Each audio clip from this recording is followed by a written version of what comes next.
Hi everyone, it's Mike here and welcome back to my YouTube channel. So it's time for another Mission Inspiration Art Challenge over on our Facebook group. But last week, if you remember, if you watched last week, you'll have seen that my journal was getting a little bit full and that it really wouldn't close properly, and I still had another 18 weeks to go before the end of the year.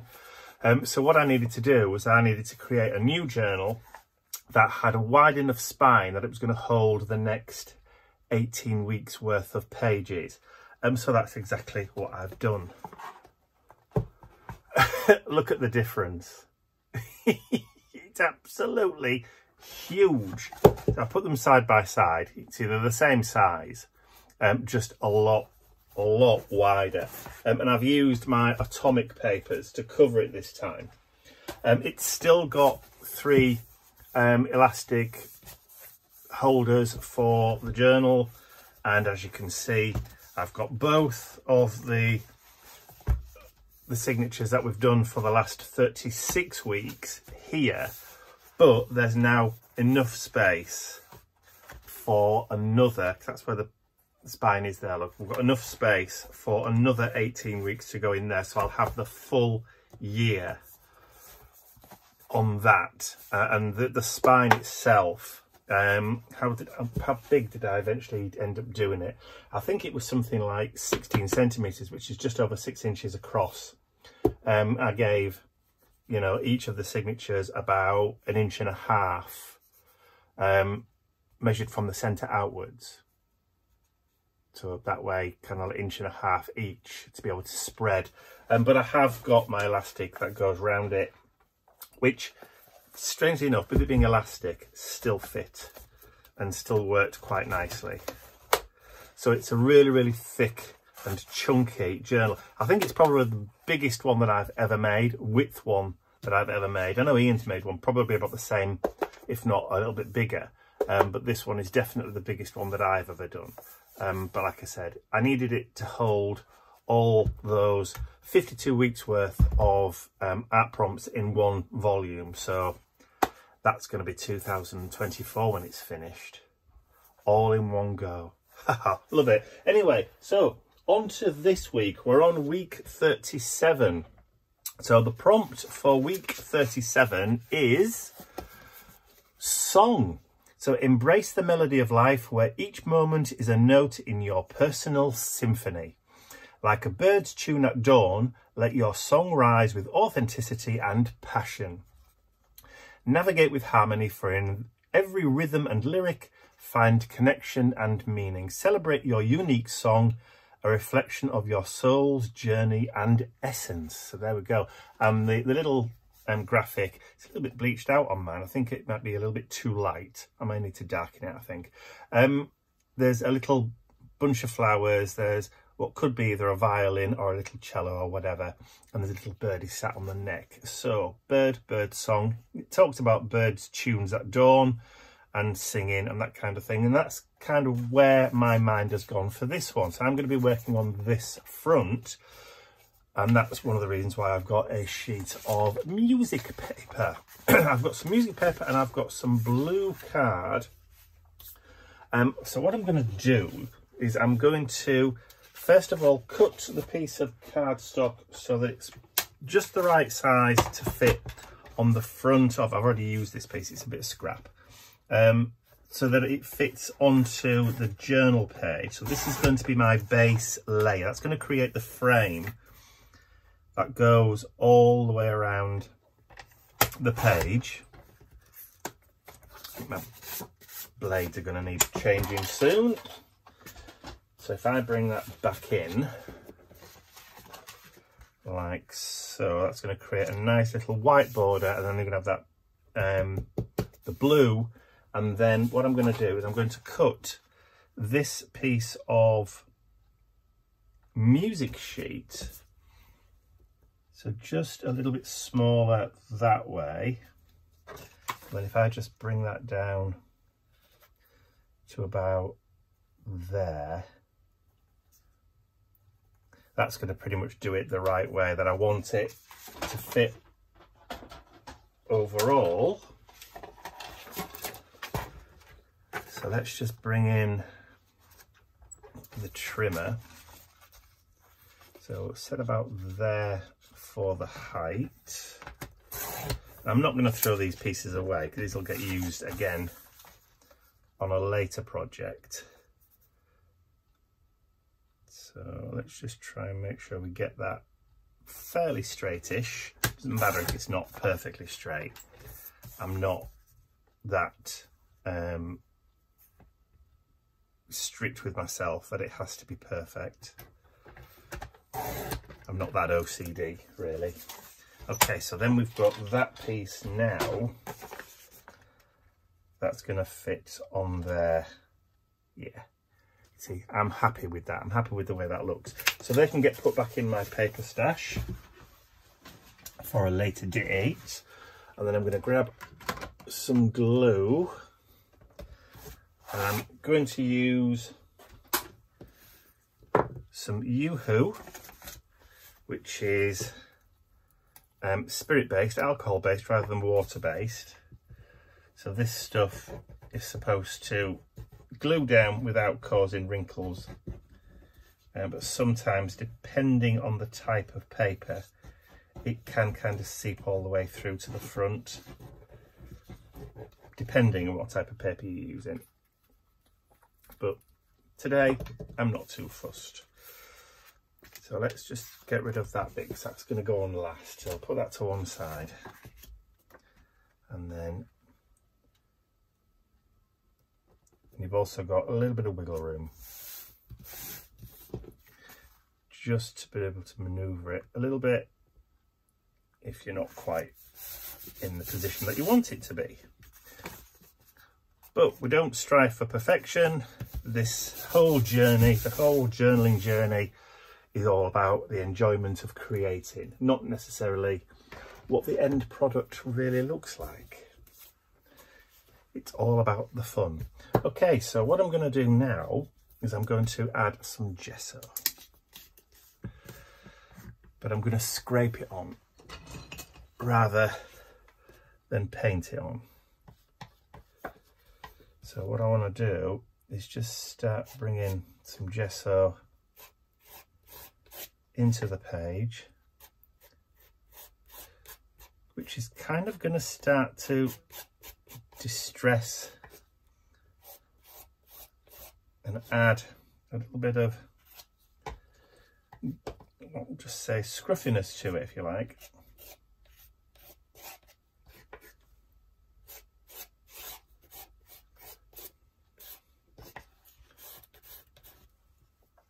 Yep, that's coming off a little bit. The handle's coming loose. It's like having a screw loose, which has been said about me before.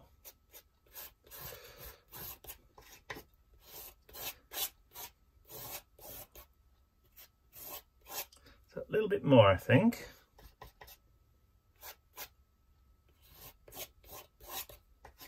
I particularly want more kind of in this area here.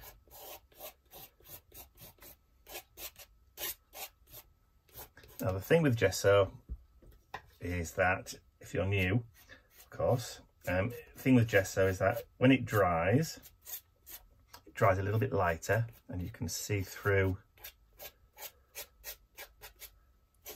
to the underside, but it just knocks it back a little bit. There we go. That'll do. So I'm kind of happy with, just going to break that blue up a little bit. Not too much, because I want to retain most of it. Yeah, happy with that. Right, so what I'll do is I'll get that dried off, clean up the spatula, clean my worktop, and then I'll be right back. Okay, so I've had a dig through my Tim Holtz ephemera collection. I've got some bits and pieces from, I think it's either the botanical or the field note section, or maybe a combination of both.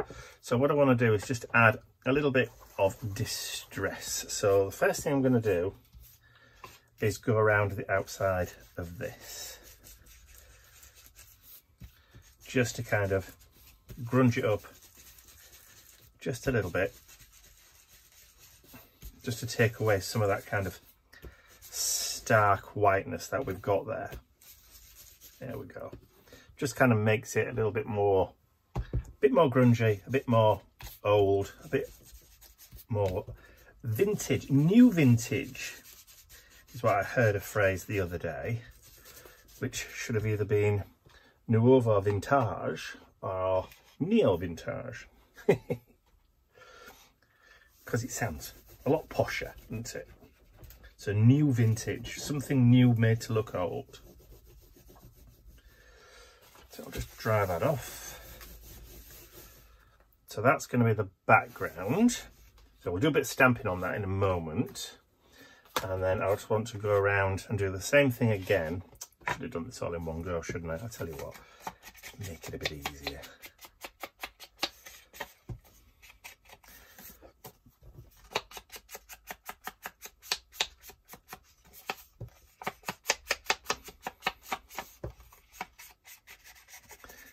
Some people sometimes ask why, you know, we add like distress ink and that kind of stuff. Well, what it does, it helps to kind of unify the layers that you're doing, because they've all got that same kind of distressed border, that same kind of colour palette to it. So that one's already been done. I started that one a while ago, I never used it, so we don't throw things away like that. We always keep them for another day.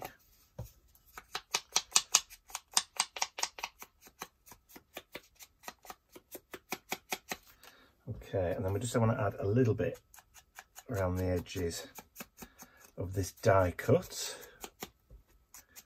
which for once has actually been die cut rather well.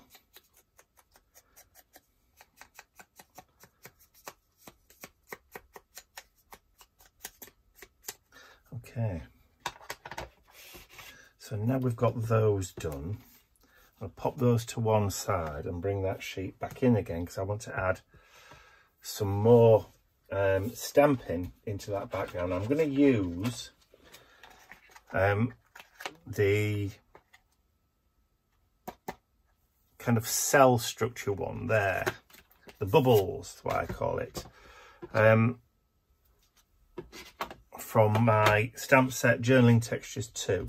I'm not going to use a stamping block because I want to do it so that it's uneven, and all we're doing is just creating a little bit more kind of texture in the background of the page. And with this, it doesn't matter which way up you do it.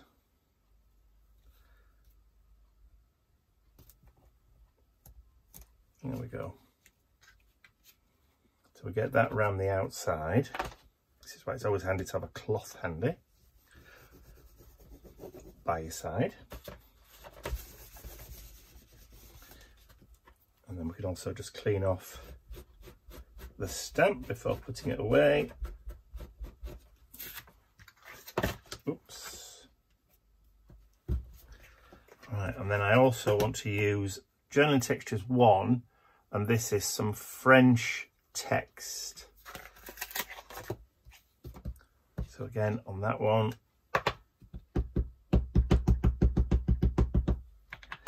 now I've put an arrow just so that I know which is up and which is down.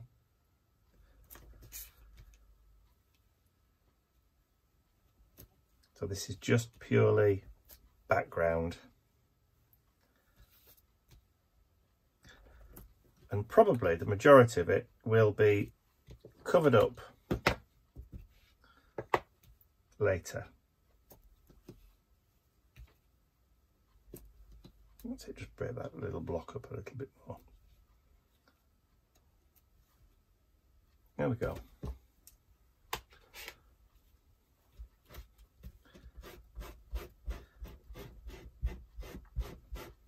mean, even though I am biased, these journaling texture stamps are so useful for creating background texture, which is exactly what they were designed for.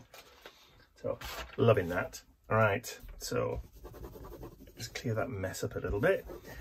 Now, the ink that I've used is the VersaFine Clair, which does stay wet for quite some time. So the best thing to do with that is to give it a blast with your heat gun just to get it dry, otherwise you'll end up smudging it. All right, so I've zoomed in a little bit now so you can just see it a little bit better. So I've got my basic kind of basic layout worked out that where I want to put things now. So I'm going to add a little bit of glue there. That's going to be the base layer.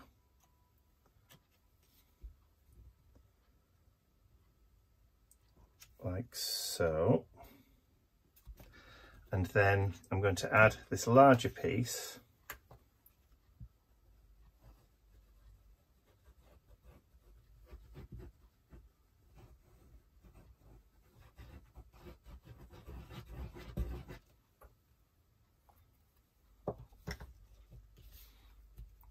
Up there. Like so. And I did say that a lot of it would be covered up, which is fine. And then that piece there is going to go in that corner there.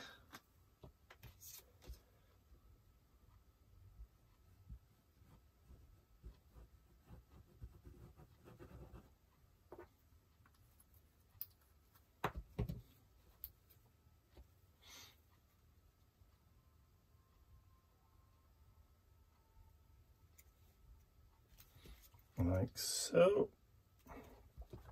And then the flower is going to go just in that corner there.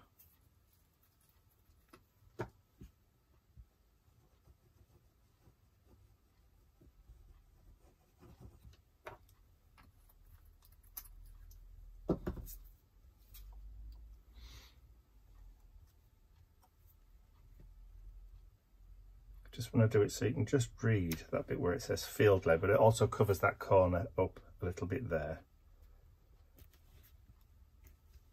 Okay, I'm liking that. Now what I want to do is I want to add some highlights just to the front. So I'll just pop that glue away, and somewhere I have a little tub of mark making tools that always seems to disappear. I always seem to put it away and then forget where it is. There we are. Little mark making tools. I just want some circles, just a few circles. So we could add splatters, but not at this stage. So that was the gesso we used earlier.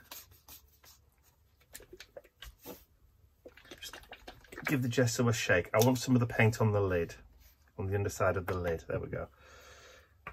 So I'm just going to dip that circle into the paint and then just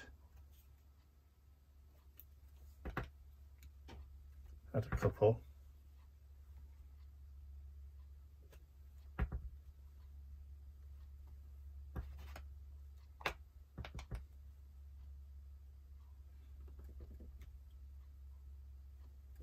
Go back over that one and then come back in with that smaller one. And all these are like little pen lids that have been stored and borrowed from place.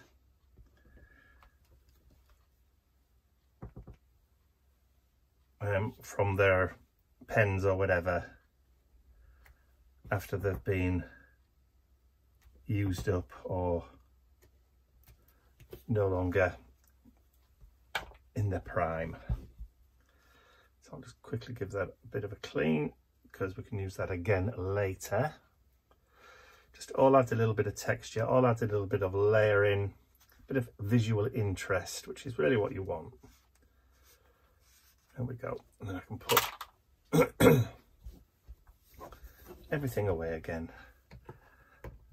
Lid back on. Right, what I'll do is I'll get that dry and then I'll be back.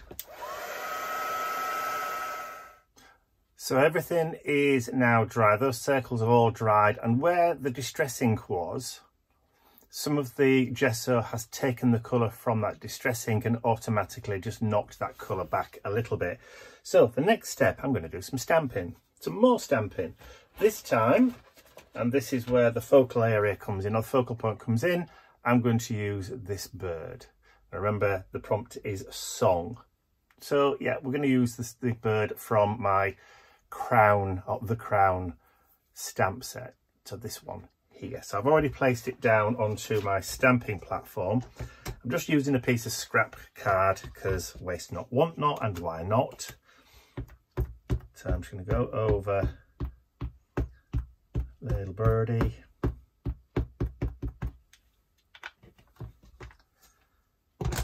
So stamp down once. See what it looks like. It looks perfect to me. So quickly before it dries, I'm going to bring in some embossing powder. This is clear embossing powder. So hopefully it will stick.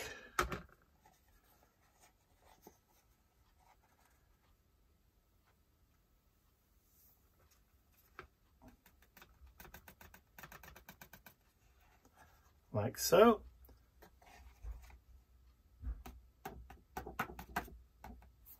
And then we just need to heat that up.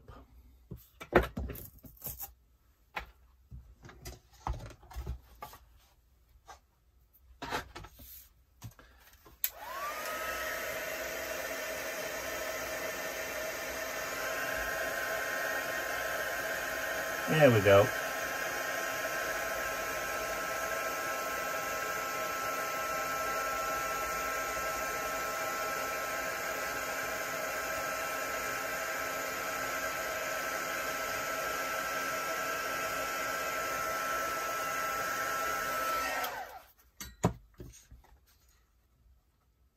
Now we've got a nice bit of shine on that embossing, but what it also allows me to do is I can now add watercolour paints over the top of this, and it will act as a resist without dulling or affecting the ink. Method behind the madness there. So what I'll do now is I'll grab my Stabilo all pencils, and we've got the brown. So what I'll do, just add some to my worktop. I've got my brush, and I can just start adding in some nice colour. Usually I default to a robin. Today I'm not going to. But you can see how that embossing powder is working, or the glaze, if you like, is working to create that little bit of resist on the bird so that it's not taking up any space or causing any issues.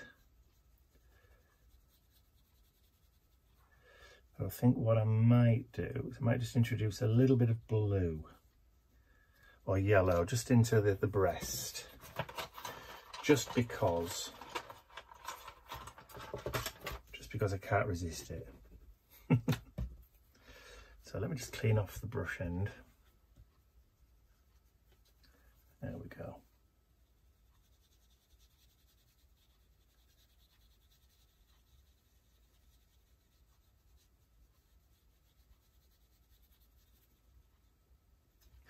And then just a little bit on the beak. But also I think what I'm going to do is I'm going to just add a little bit of that yellow into the crown.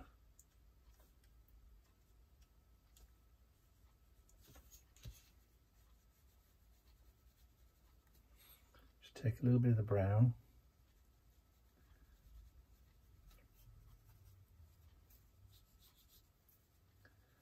Just blend it a little bit.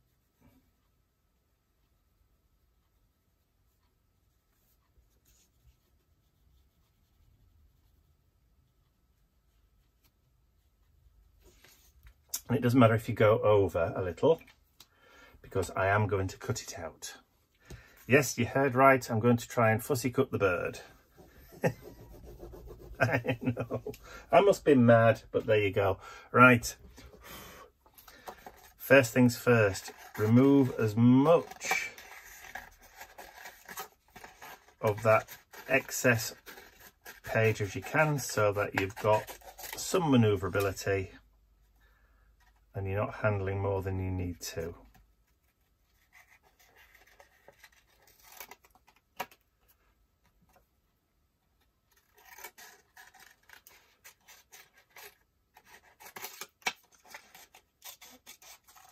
Okay, so that's the way to start.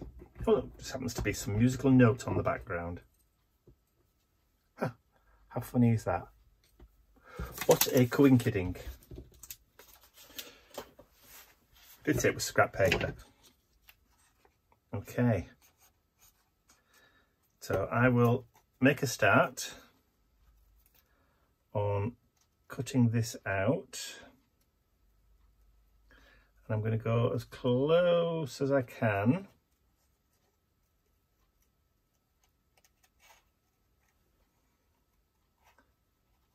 So I'll carry on and then I will join with you again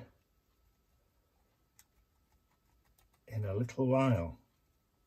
Well, it'll be a little while for you, but I think it'll probably be about 20 minutes for me, because that's probably how long it'll take me to cut this little beauty out. If I'm very careful, of course.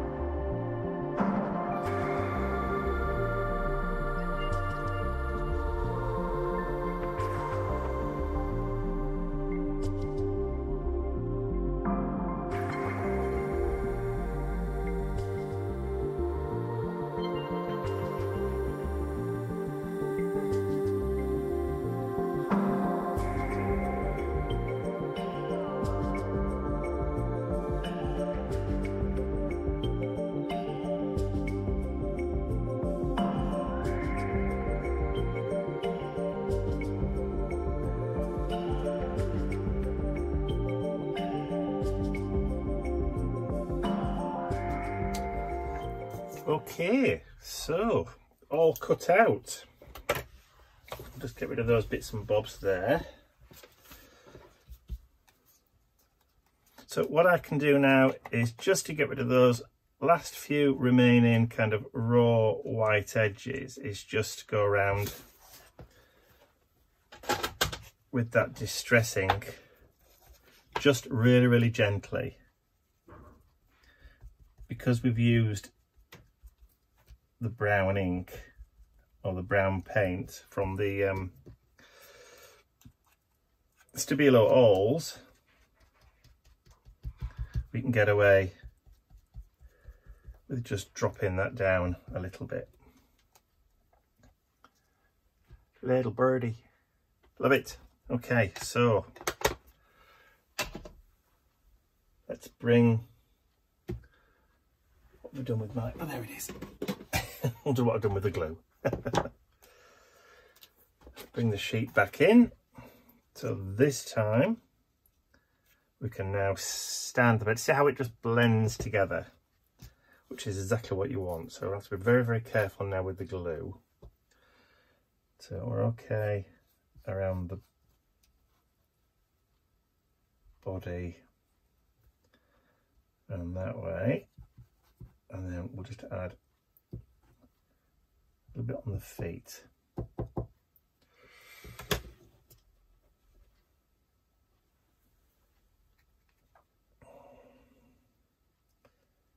It's about there.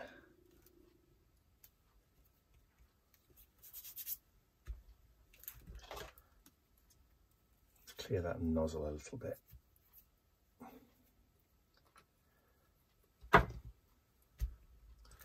Okay, so looking good. So what I need to do now is to bring in I want a little bit of washi tape. So just to add a little bit of extra detail, but just kind of in a couple of areas. Like so, fold that over.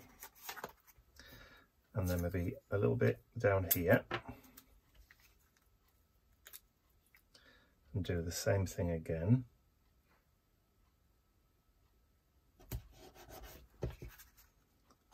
Fold that over. And then I want to add another little pop of colour. So what I've got is some little red polka dot washi tape. And I'm just going to take a very small amount and put that up there. And that just helps to balance the pink, because that pink is quite prominent. And I want a little bit. I'm going to put it on the opposite side. There we go. So we've got at least 3 little pops of colour in the middle there. So I'm happy with those as they are. So now we need our quote. And it's going to be a long quote. So I've taken the song from the Carpenters. So sing a song, make it simple to last your whole life long. Don't worry if it's not good enough for anyone else to hear, just sing a song. So what I want to do is I'm going to cut out those as close to the words as I can.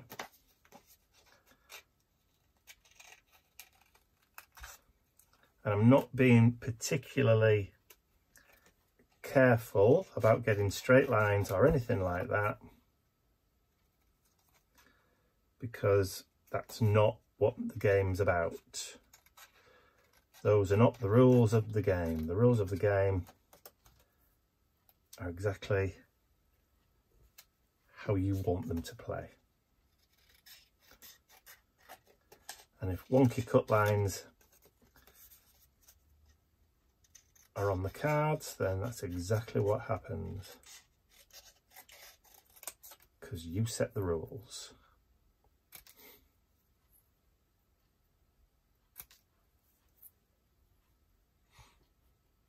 So we might just have to break that up a little bit or reassess where it's going to go.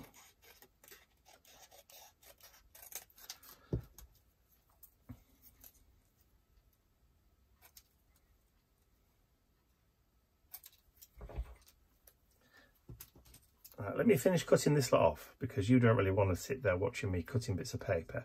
I'll join with you again when I've got all the bits cut out.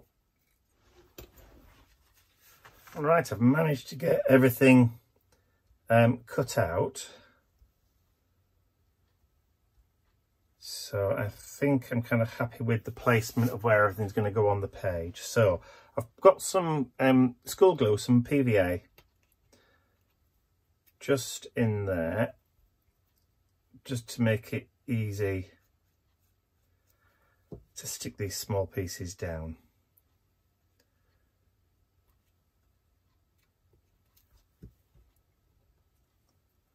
So all we have to do is just add a little bit on the back.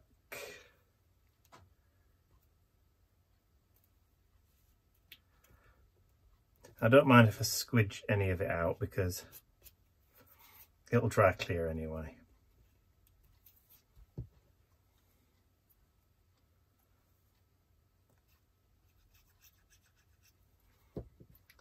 So on a page like this, it's kind of designed that the quote actually is probably more your main focal point than the actual images on the page.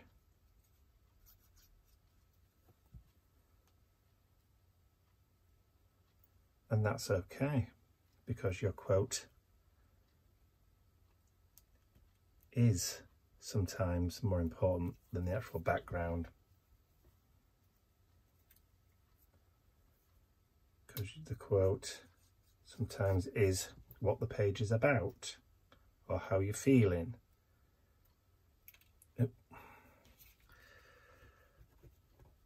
This is why tweezers are a good idea sometimes.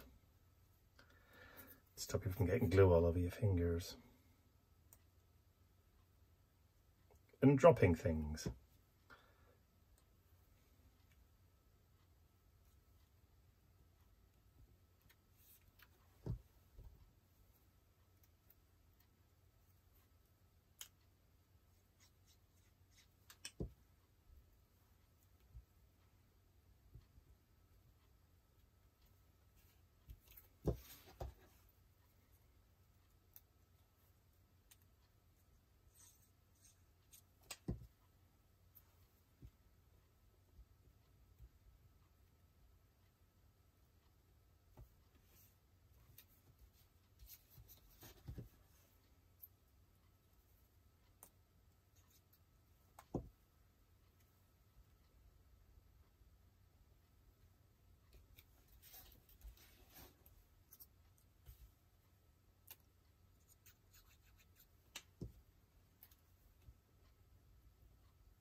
There we go. So that's that. I'm going to leave that to dry and set just for a little while, and then I'm going to come back in and just add the finishing touches and then get it stuck into my journal. So I'll be back in a minute or two. All right, it's had a few minutes or so to dry and hold in place. So now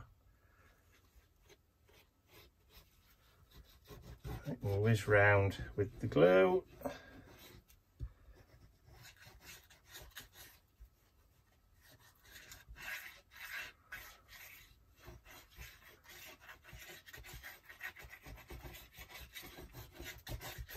Probably put more on there than I need, but what the heck.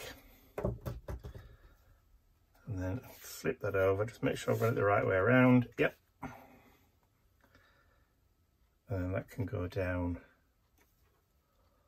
onto the page. Just manoeuvre it so we've got a nice frame all the way around.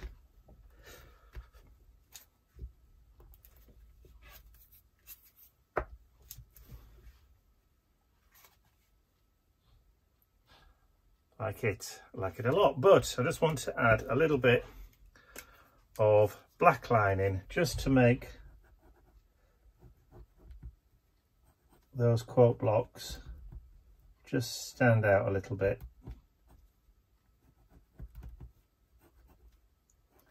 So what I'm doing is I'm allowing the pen nib to run against the edge of the cardstock, but I'm not pressing hard because I don't want to go over and accidentally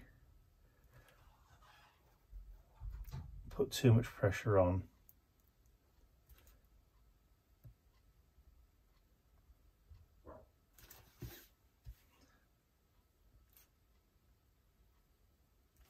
There we go.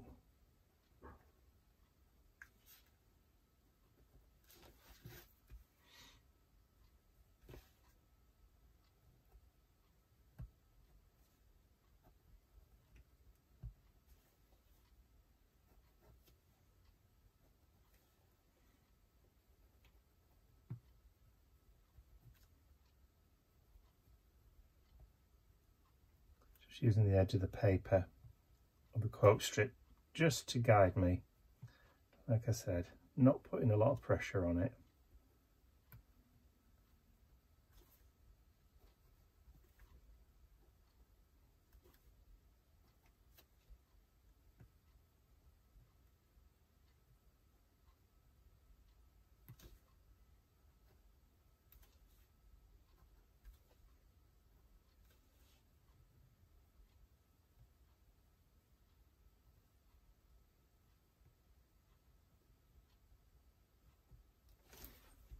See how it just helps it to stand out a little bit from the background.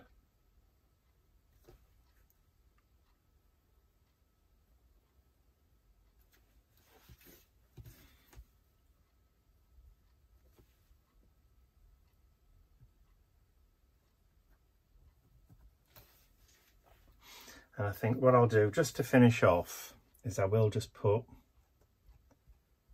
maybe just like some faux stitching on the inside of that.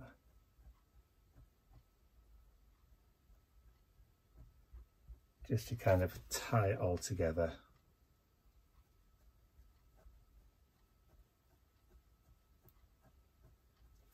But not over the top of that.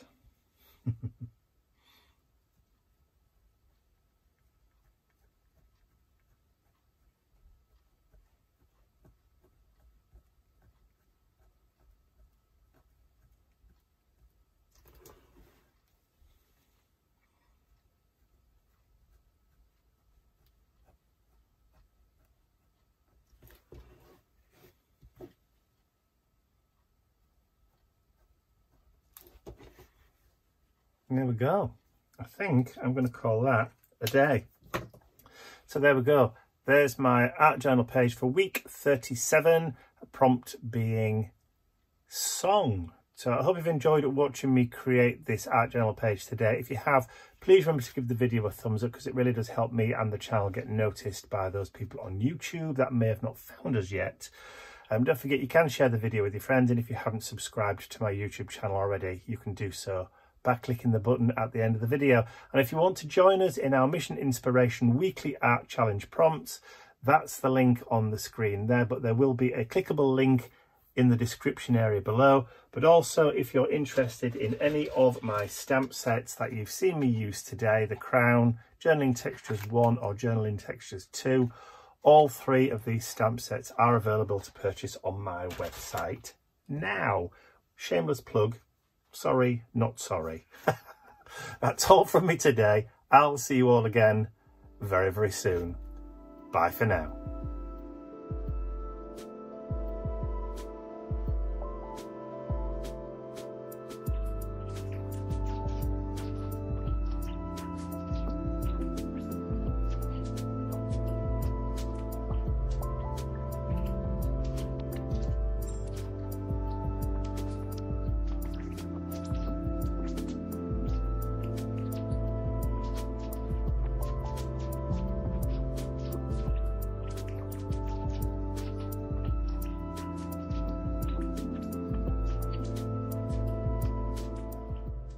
I'd like to say a huge thank you to all of my angels, because without you, these videos would not be possible. And don't forget, you can access your exclusive angel-only content over on my website. There's a link in the description area below. Thank you.